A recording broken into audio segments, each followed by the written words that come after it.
Okay, so we should be live on Facebook. Ta-da! That should be a good freeze frame. The two of us going like that. Amazing. Awesome, and welcome, and thank you first and foremost so much, Francesca Moy, for joining me on this, aka the meetup queen or the crazy Italian lady. Thank you so much for having me. It's so much fun. I'm so excited because I wanted to dig down deep into Francesca Moy behind the empowering events business and behind the Mafia family. Who is she? How, can we get to know you a little bit more? So just an introduction for those people who are joining us is welcome to For Feck's Sake Marketing Adventures with Carmel. So Francesca is the owner of Empowering Events, and a course that she runs, many courses, but one of the ones that she has run that I particularly have been in is called the Mafia Family, but we can go more into that a little bit later. Francesca is also the author of 3 books. One is just recently released, I believe, Francesca. And she delivers 4-hour workshops, 3 days intensive, 12-month support, and so much more. One thing about Francesca is she's bloody fun. There's so much fun in her workshops. They can be tiring and full of adventure, let's say, and content, but They are actually also just really fun. Now, I've worked with you, Francesca, for I think it's 18 months to 2 years. And the strategies and insights that I've learned from you, especially around organic marketing, have been friggin' amazing. Thank you. That's okay. My pleasure. So we're going to be talking today about how to market your business and get more bums on seats. But first, tell us a little bit about Francesca and how Francesca came to be where she is now. All right. So people really struggle usually to believe that. But when I came to Australia about 13 years ago, I was passionless. I did not have a passion. I did not read much. I did not do anything very smart at all. I would spend the day watching TV shows and, I would work, but, and I was never passionate about anything in particular. And I think there was this thing underneath of going, what is life about? If I'm not really making any difference in any sense, is life just about finding a husband and getting kids and having kids and all of that? So I was a little bit lost around what am I doing here?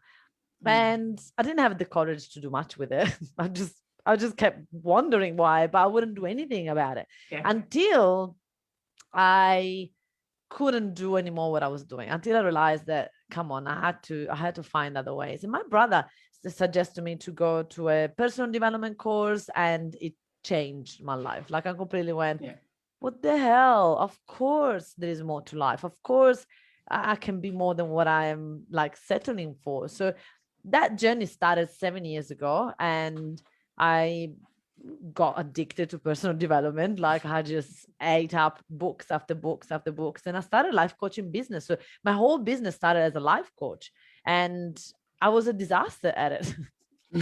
I mean, I loved coaching, but I didn't believe that anybody would ever pay me. So I remember not long ago, I was thinking about that. I remember a friend of mine that I met through courses that I was doing. She was an acupuncturist, and acupuncture, and she would like just tell me, oh, I just got a client that, asked me this. And I was like, a client? Like, I wonder how does it feel to have a client, like someone that actually pays you? Like, I couldn't even imagine it. Like, it was really interesting when I look back of the way I didn't even believe people would give me $100 for a one-on-one session, like really important stuff. So from there, after I started a meetup group and a Facebook group, people were just like interested. They were like, give me more. Like, how can I work with you? And I was like, wait, what? You want to work with me? Like, it just happened from the event. So when people would meet me face to face, they just wanted to work with me. It was just easy. So from there, that's how I then decided to start helping other coaches, because lots of people were struggling. Lots of coaches like me were struggling to get clients. And so I was like, oh, but wait, this is an easy strategy. You just do a meetup group and a Facebook group, and it just happens. Yeah. Sounds easy, right? It does sound easy when you say it like that, yeah, but it's not. Well, it's not, because that is not, it's good for the beginning, right? It will Yes. happen, but then there is a lot of work that you got to do behind the scene to maintain it. And that's what a Yeah. lot of people are not willing to do, right? We give up quite easily. Yeah. We do something for a little bit and then we get bored. It's like when Yeah. I don't know you, but I've tried diets many times in my life. And every time I would do it for a little bit, I will get a little bit of results and I'm like, oh, okay, I'm done now. And I will go Yeah. back to, yeah. And that pattern, I mean, most of us human, we're used to that pattern. We just give up very easily. And I used to be like that. And for Yeah. some reason, I just snap out of it. And I decided to be an action taker, on excuse maker, Yeah, even I when I love don't that. feel like it. Yeah. And that's the key sometimes, is when you don't feel like it, is what you do when people aren't watching. Yeah. Is actually the key to keeping you going. The Yeah. key to everything is what you do when people are watching, especially, like, not especially, in everything. When I lost weight, because I lost 22 kilos, because I was like, I am full of, can I say that word? I'm full of, Yes, you could say, remember, we can say what we like on this okay, show. beautiful. So I was full of shit. I'm like, wait a second, I teach people to be consistent and all this stuff.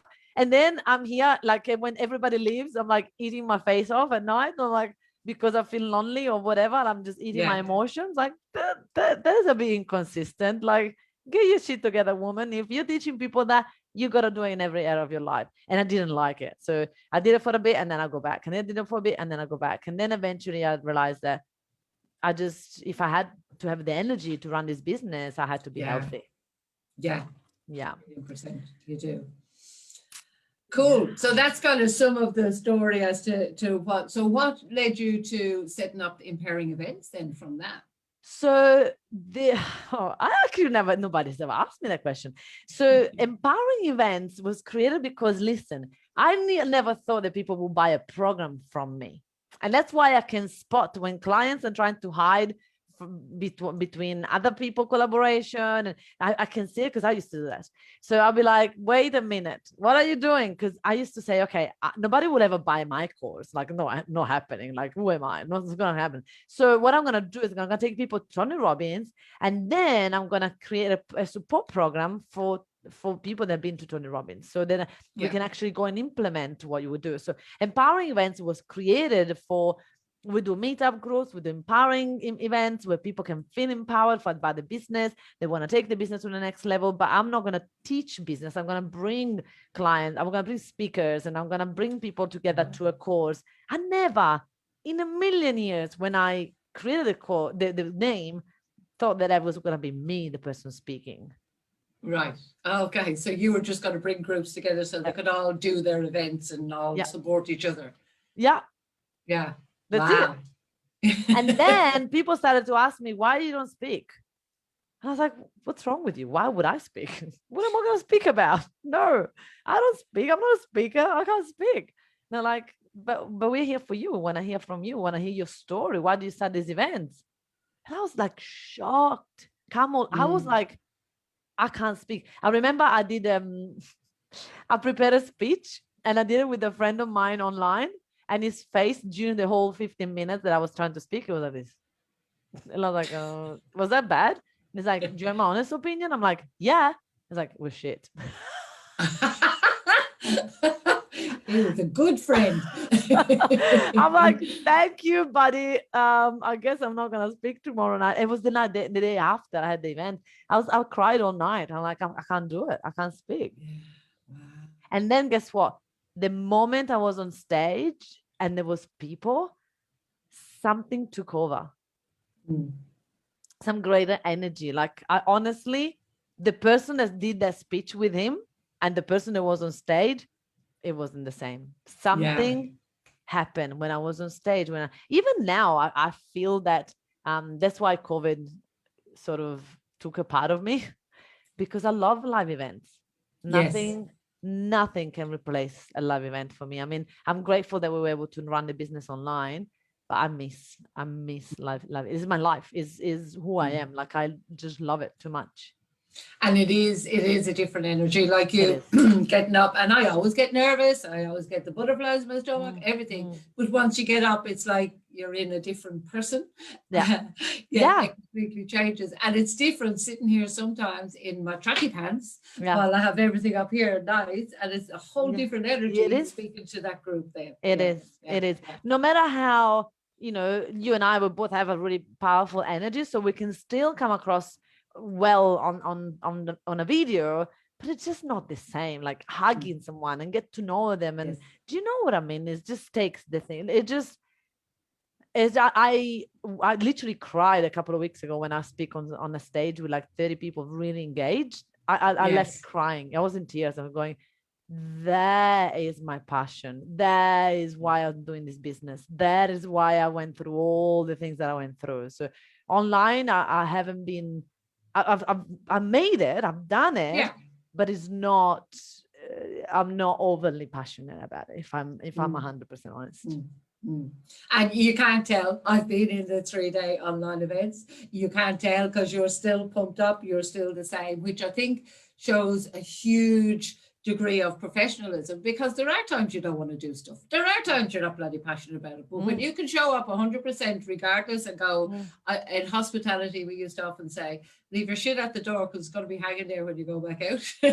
Yeah. And when we do that and show up, it actually is such a huge professionalism.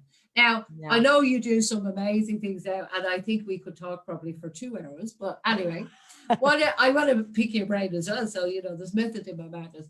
Tell me, what is success to you? Oh my goodness. Come on, you asked me really questions. I was called my mom the other day. I said, Mom, I think I'm going to a midlife crisis. And she goes, midlife is at 50. I'm like, well, whatever. I'm close. You're the same age, by the way, as my daughter. Just putting that out there. No way. Yes, I know. I just said that the other day to someone. I said, Jesus Christ, she's the same age as my daughter. Are you legit? Yeah, I have 2 grandchildren and my daughter is your age. Oh my God, you look so young. Well, I wasn't fishing for a compliment. I just look and gone, oh my God, you're only a baby. I'm right here. I can't believe it. That's amazing. Well done. Well, I literally, like, if you ask me, what's success to me? So I've been thinking a lot. I have a uncle of mine passed away a couple of days ago, and it really, that's okay. It really touched a part of me of going, wait a minute, what is life about? I mean, I'm doing this amazing business on the other side of the world by myself. I haven't managed to find a bloody man. I haven't managed to find love. I haven't managed to find someone to have kids with. So I'm finding myself at an age that I don't even know if I can have kids anymore at this age. And you go, okay, so maybe kids is out of the question now, or maybe not, who knows? But what is life about? Because at the end of the day, when I look at now what is success is to me giving back. So if it's giving back and making a difference, so it's giving back, making a difference.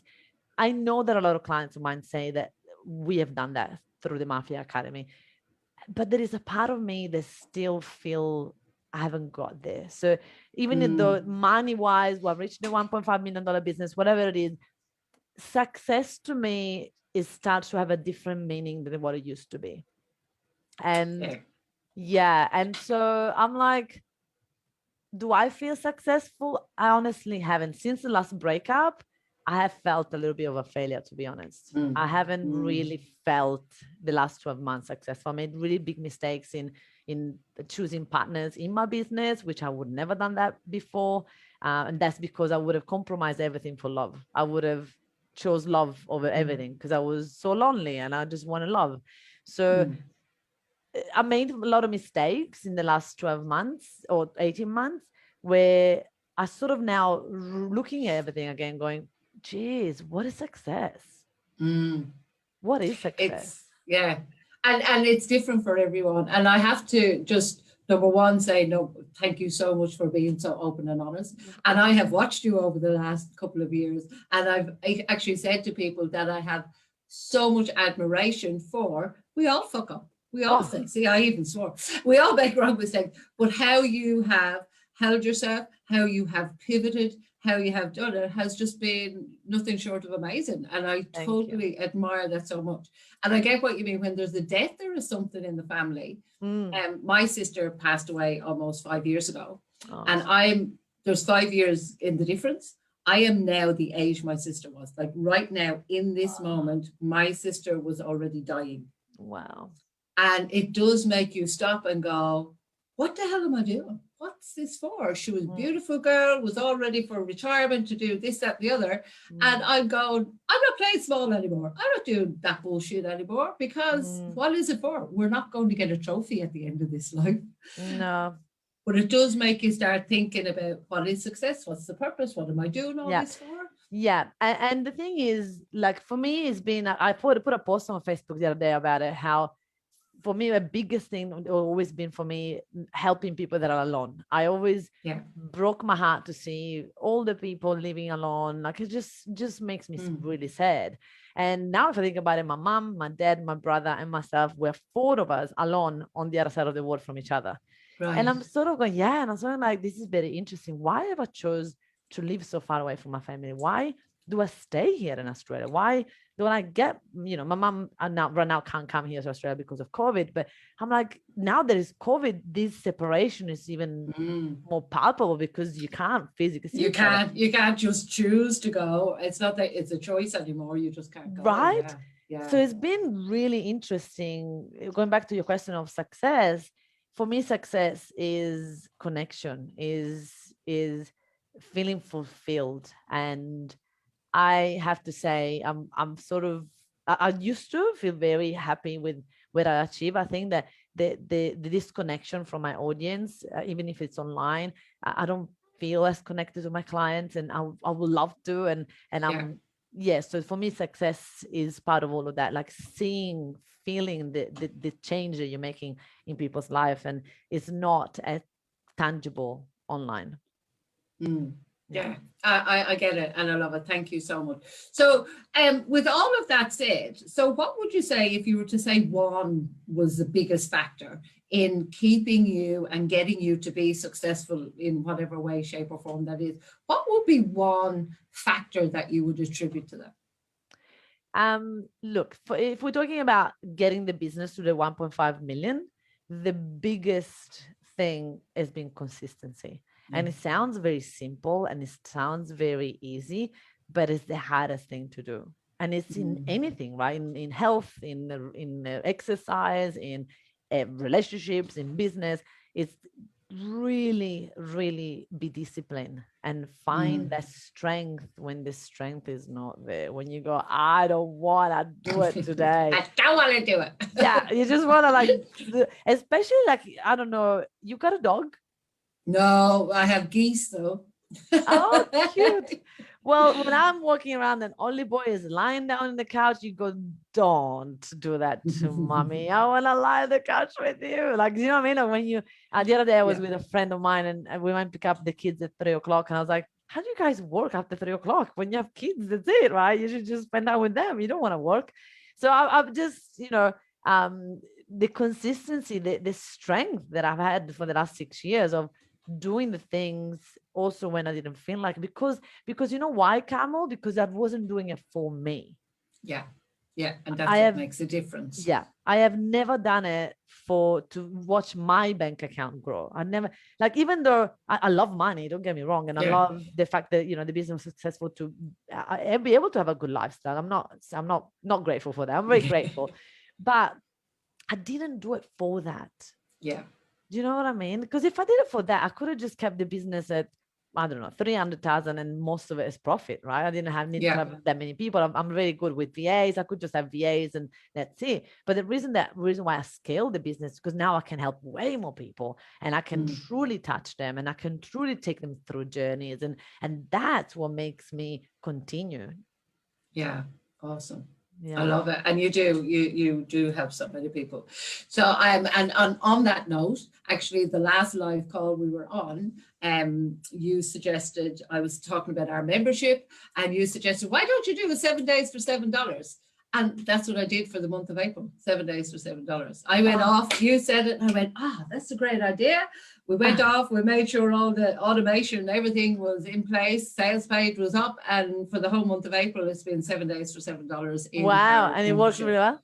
Yeah, it's really working well. Yeah. Oh, wow. Amazing. Well done. I know. So the little seeds of gold there. So one more question before we kind of go into sharing some of the actual business tips. What are your, and this is for my benefit as well as other people, what are your actual success habits? So, you know, we have structure in our day and things like that, but what would you say are your success habits? Okay, so the biggest thing is the calendar. So be able to have a good relationship with my calendar has been a game changer in my business, because when I was scattered, when I would go everywhere, it would just wouldn't work. Like I would always pretty much felt like I was like running around like a crazy person. Like there was no structure in place. It was very stressful. My team was always chasing me. Like it was really hard. So one of the biggest thing was like putting calendar in place, but really putting calendar in place, which I was so resistant about, because I thought, if I have everything in the calendar, I'm going to become a machine, and I don't want to be a machine. I am spontaneous, and that's what I'm good, and I'm creative, like all these things. And I'm like, I am not becoming a machine. Also, because if I go deeper enough, my dad was very organized and was very about that. So I was like going against that.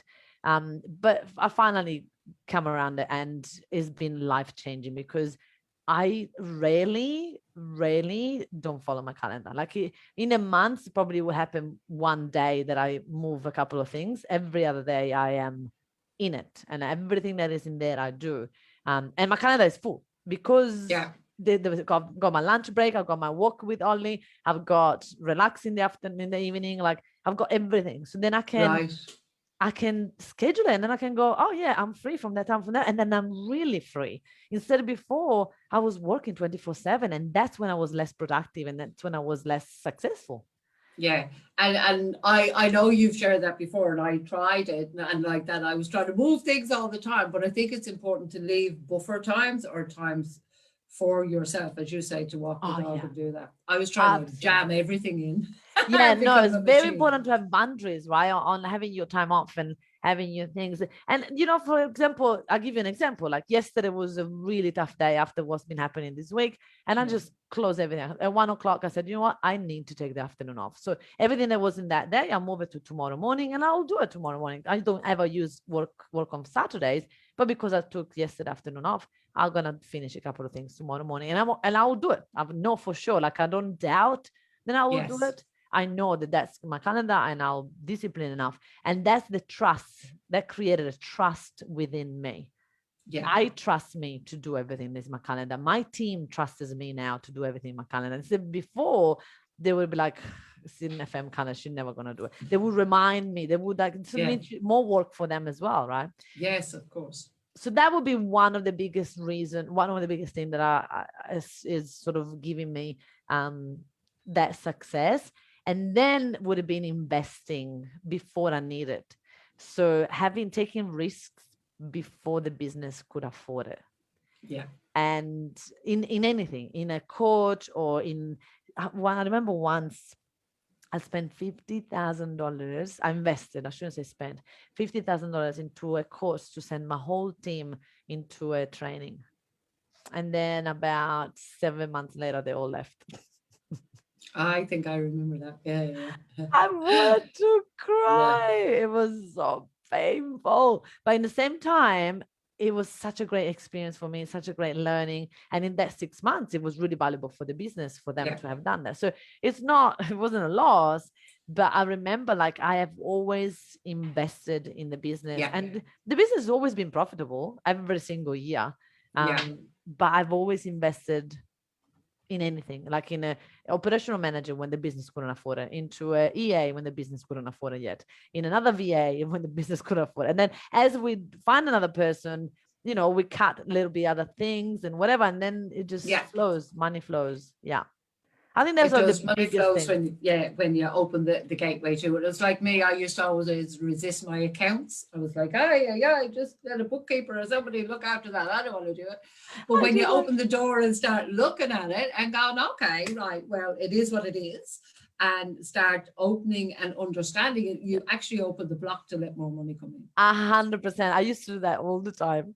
Finance, here, this is the ball of finance. You have it. I don't want to look at it. I was almost at the shoebox stage. Well, let's be honest, Carmel, I was at the shoebox stage. I wasn't even almost there. But that's cool. So, look, tell us the top 3 to 5 tips to market your business to get more bums on seats. The main reason I came to your course was it was over 2 years ago, actually, that I had gone to your half-day workshop. And then I was running an event in Ireland. So I went off to Ireland and I ran a 4-day event. Then I went to Greece and Italy and blah, blah, blah. So I had lots of time to Those think. days that we could travel, how come? No. But I always remember when I came back, I had already made the decision, you see, when I was away on holiday. So I rang your office and I went, right, I'm ready. And your staff member said to me, but what workshop did you come from? Because you hadn't just done one recently. Obviously, you do workshops when you have your 3-day event coming up. And I went, I don't know, months ago. And they said, well, we haven't got the initial 3-day. We've only got the 2-day that you can do after that. And I said, well, you better get me in. I'm ready. And I always remember that the reason I went to that was because I looked around at my business and I said, what's the one thing I need more of? And it's like, I need more bums on seats. And that's exactly why I went to your course. So give us, I know we can't even give it enough time. You need to spend more time with people to really hammer it. But 3 to 5 tips that are really, I suppose, pivotal in marketing to get more bums on seats. Look, the biggest thing that people don't want to hear, but is the most important part, is having a following and show up as an expert in your niche. So be an expert. So a lot of people are afraid of I'm an expert, because they always think, but I've learned from such and such, and I've learned from the other person. I'm not the number one expert. There is other people that are better than me, or whatever that is. And I'm like, okay, well, look, you need to honor that you are an expert, and there's people that know more than you for sure, but there's also people that know less than you. So understanding that you are an expert at this level, that is people need to learn from you, then you're going to start to accept people coming into you. Nobody's going to come to a workshop when it looks like nobody's going to go. They need to have proof that people are going. Can you hear me, or am I breaking up? I hope you can hear me. I'm not sure you can, but I'm gonna keep talking. So hopefully that was the biggest. Oh no, we lost. I think I'm still live, so I'm gonna still going. I think we lost Camel, but don't worry, she will be back. So this is where it was so valuable to be able to build that relationship. You gotta really step up and build relationship in your business, in your social media, so that when people follow you and watch you, then they're gonna be able to see that you are the expert in your niche, that you are the go-to person, that you add value, and sort of let people get to know every side of you, not just the business side, not just your expertise, but every side of you, because people don't buy from people if they don't like them, if they don't get to know them a little bit. So that has been one of the biggest things that lots of people don't want to hear, because it's time consuming and it doesn't happen overnight. People want, like, give me a pill. How do I get 10 or 20, 30 people at my workshop? And it's like, well, it's not just about that. It's about, we need to get you momentum. We need to get things to the next level. Yeah.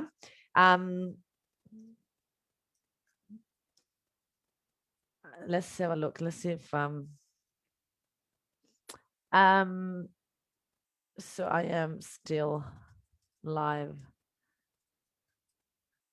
Okay, I'm going to have a look if Kamal comes back. So it's been an incredible thing for me to find out that, hey, if you want me to teach you how to get bums and seats, I need to show you first how to get people into your funnel, to get people at the top of the funnel. Okay, so my team just told me that I'm still live, so I'm just gonna keep going.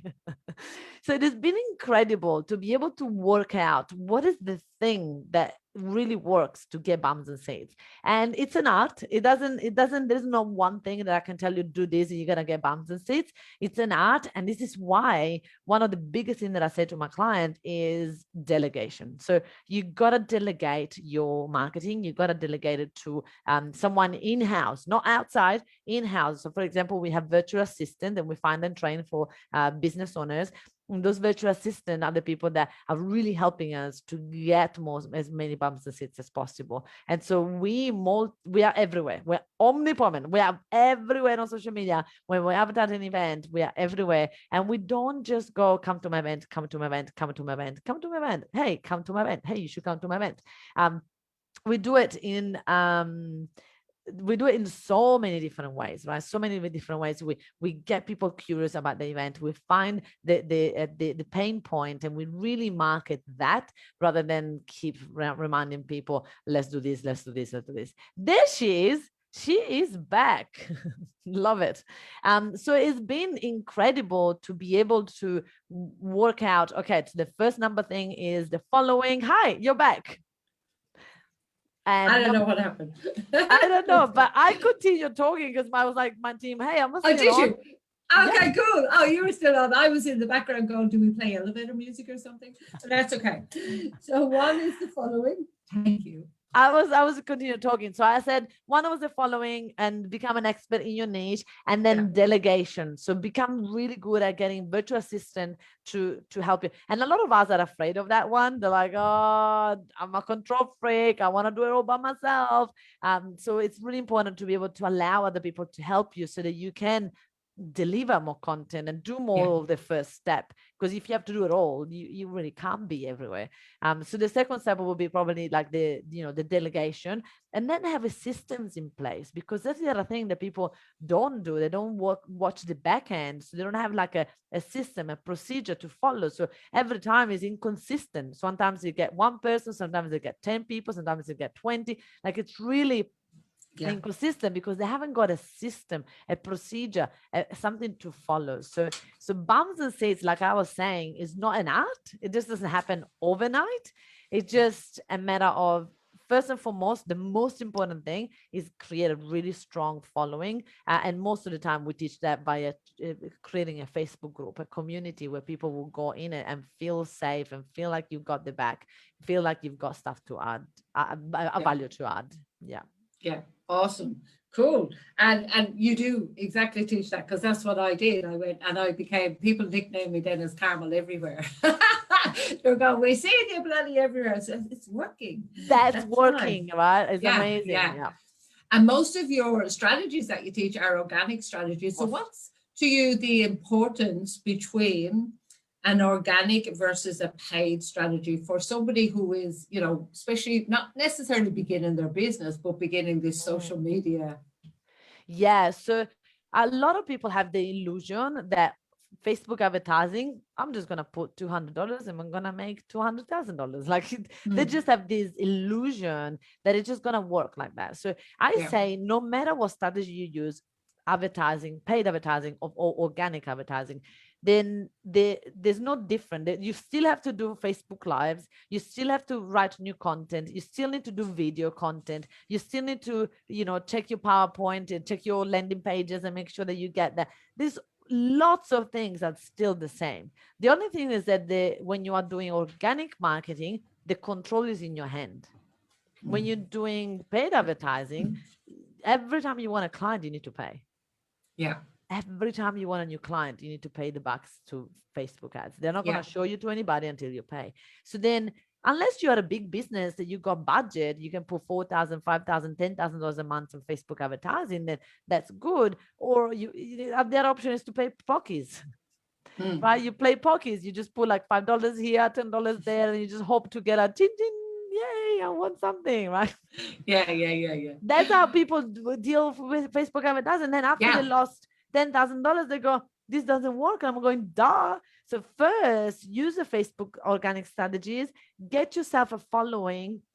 So when you do decide to invest in advertising, which I'm not saying it's not good, but when you do it, you have the Facebook organic to back you up. So Yes. I have a couple of friends in the industry that they're generating, you know, one to $2-3 million businesses. Even one person's making 16 million a year. And he messaged me not long ago saying, FM, what are you doing with ads? I'm like, I ditched them for a couple of months. They're just not working.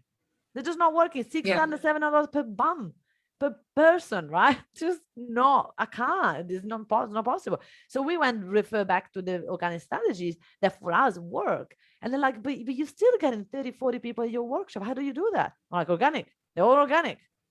And it just, people just can't believe that, right? And it is time consuming. Don't get me wrong. Like, it's really time consuming. But that's why I've got like 4, 5, 6 virtual assistants. Now we've got 8 virtual assistants that do all of that for us, right? Yeah, absolutely. A huge team. And then you have an in-person team there as well. So, I mean, it's bigger and bigger and bigger. Every time I look, I go, just more new people. What's going on?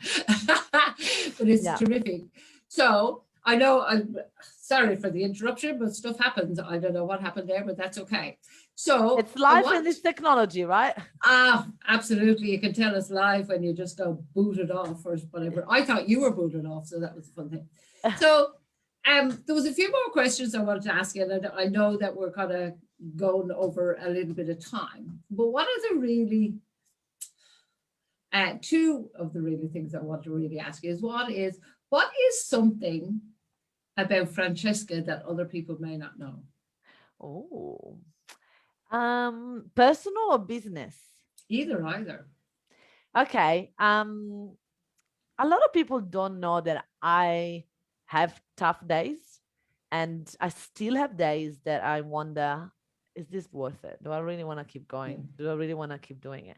There is still part of it's the doubt, right? It's there. And I feel that having the doubts is still healthy because it keeps you grounded and it keeps you back to your why. And then when I choose the business again, I choose it because I want it, not because I have to, right? I just go, I could do something else. I could choose to scale down. I could choose to do so many options, right? The options are there. And just having a look at the option and still choosing what I choose, it just gives me so much more passion and so much more why, because a lot of the time we forget. So I think a lot of people don't know that there are days that I also wonder if I want to keep going. If I wonder if this is what I wanted to do in my life, and then I wonder if it's worth having sacrificed love and a family, pretty much, right? Because I spent 7 years completely focused on the business, and all of a sudden I wake up going, shit, 38 and a half, now what? I did a post, remember, 38 and single. So I mean, I made that choice. It was my choice of concentrating on that, so I can't be upset about it now. But at times I go into a bit of a victim mind and a little bit of resentful against the business. And that's my growth and that's my stuff. So I think that that's what people don't know in that. And personal, people don't know, oh my gosh, I'm going to show you, that I used to be a smoker. Oh my God, no, I didn't know that. Look at that photo. Oh my goodness. I used to smoke in Italy like a chimney, like really bad. Yeah, me too. Oh, really? Oh my gosh, I would have never said. So I used to smoke a lot. And when I became a life coach, I'm like, I can't smoke. Like, I'm telling people that they can work their mind and do whatever they want. And I'm smoking. This is bad.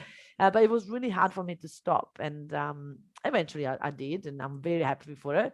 And I haven't touched a cigarette for years and years because I knew every time I would do one cigarette would do anything, then I will be back smoking. So that's another thing that people don't know about me. I used to be a smoker. There we go. Okay. And I never knew that, even doing all your courses and everything like that. And I love that you shared about that having those days, because what I found for many, many years, I remember being in recruitment. I was a state manager and saying to my partner, oh my God, all these people are corporate. And he's going, Carol, you're corporate. Radio.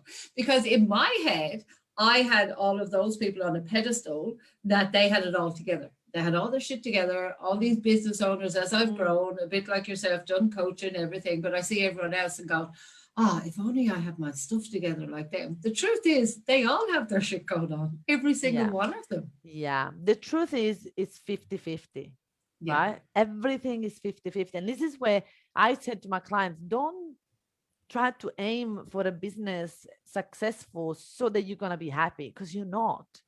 The truth is, you're not going to be happier, right? You're going to have maybe less financial problems in one side, but you're going to have more problem in another side. So Exactly. life is 50-50, right? Yeah. So when I say I'm single and live by myself, and there is a negative, but there's also a lot of positive about it, right? That got nobody that tell me what to do, when to do. I do whatever I want, whenever I want, right? There's lots of positive about it, but also there is a lot of negative. And the other way, when you have kids, you be like, I never have a time for myself, but you got someone to hug you every night.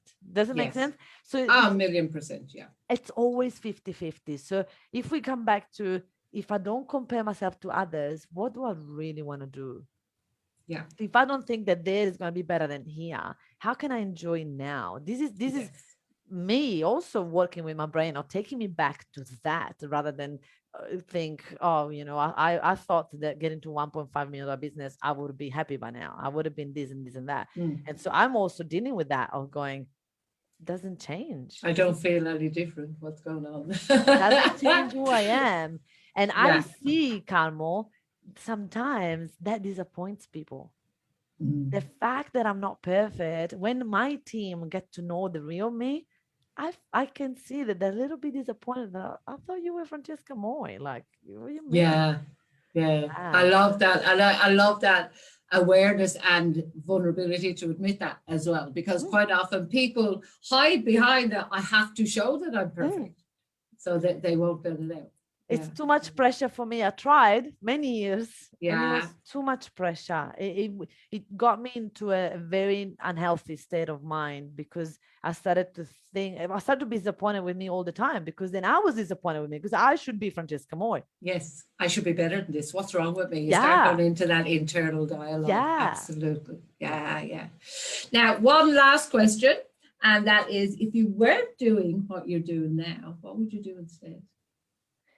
Oh, okay.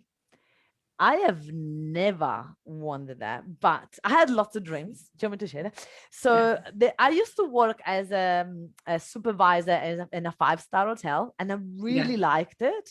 I really liked working there, because I like to help people. I like to, make the holiday better. So that was really cool. But as I was traveling around Australia for 3 months, my dream was to be on-site manager of one of those holiday places.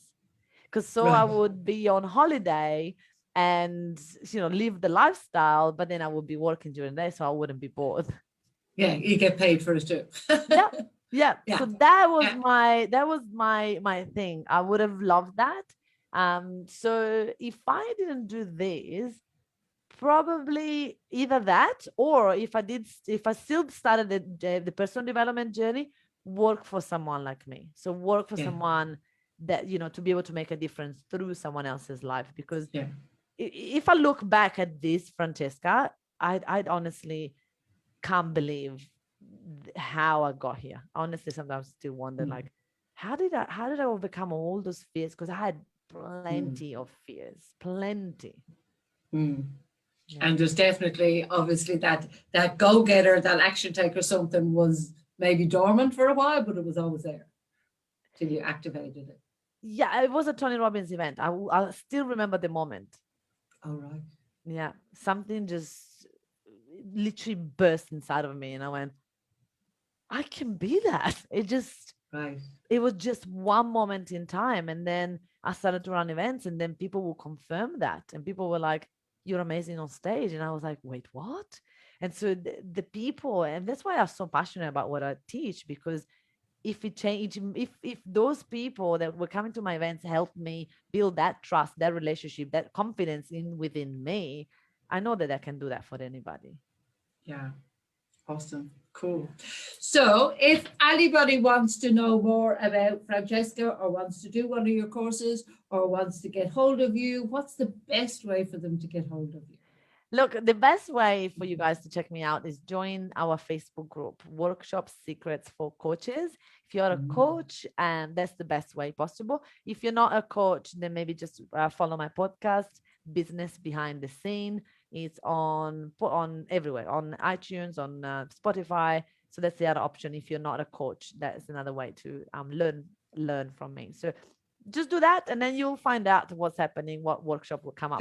Just Google Francesca Moy, but just remember there is another Francesca Moy that was just on MasterChef, just won it in Italy last year, so it's not her. Can you believe it? That's yeah, crazy. Although you've been doing some cooking and sharing it on Facebook recently. I have actually. People are gonna think like, what's going on? I know, kind of going, oh, focaccia and oh yeah, pizza. Why can't I live in Brisbane? Yeah, next time you're in Brisbane, I'll make focaccia for you. Okay, cool. Thank you so much for being so generous with your time and so open and vulnerable, Francesca. It's really is a pleasure to be able to interview you and have that vulnerability just come out. So thank you so much. I love this type of interviews and I just have so much fun. So I appreciate you inviting me. And I look forward. Can you share where people can connect with you as well? Because when I share this, all my followers are gonna start to follow you. Sure, Carmel Murphy all over Facebook. Facebook is probably the better way, and they can go to Carmel. The Communication Queen is my alias. So just find one of those and you can find me. But thank you very much. Thank you. Cool, awesome. So for now, it's bye for both. Bye for now.